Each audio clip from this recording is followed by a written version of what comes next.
I'm only going to answer one question tonight, and it's a question that was sent in concerning Hosea in chapter 1. The question says, God says to Hosea, "Go take for yourself a wife of harlotry." He uses it as an example of Israel's relationship to God, but why would he command something against what he decreed in the Ten Commandments? So there's an ethical dilemma with reference to the whole scenario that is found in the book of Hosea.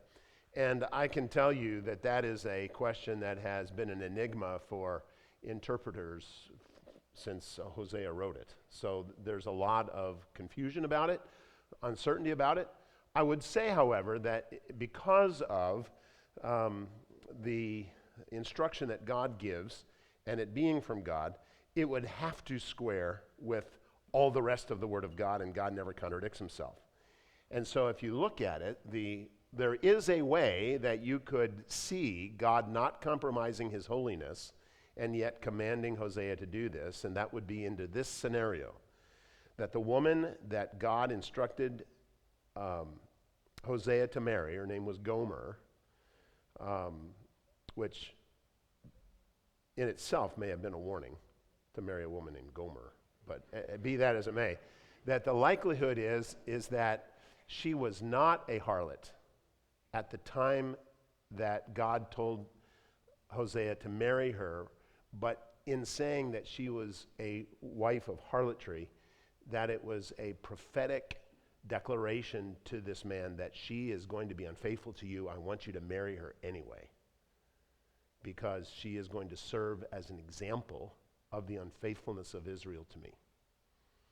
And so if that were the scenario, which the language of the text allows, so this would not be any kind of a twisting of what the text says.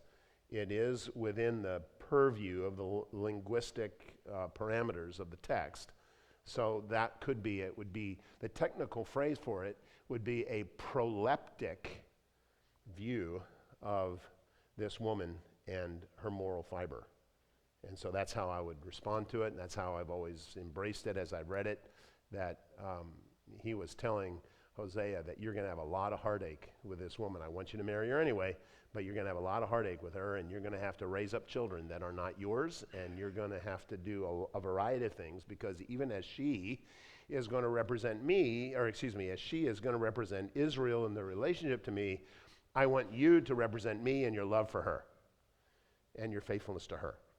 So that's the entire setting of the book of Hosea.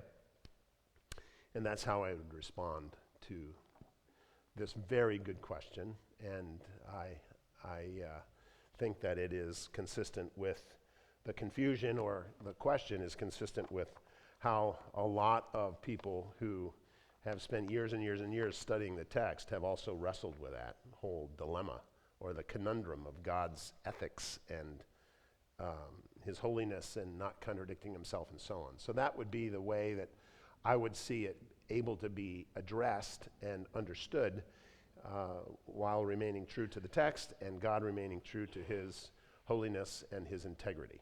Okay? So it satisfies me. I trust it will you as well.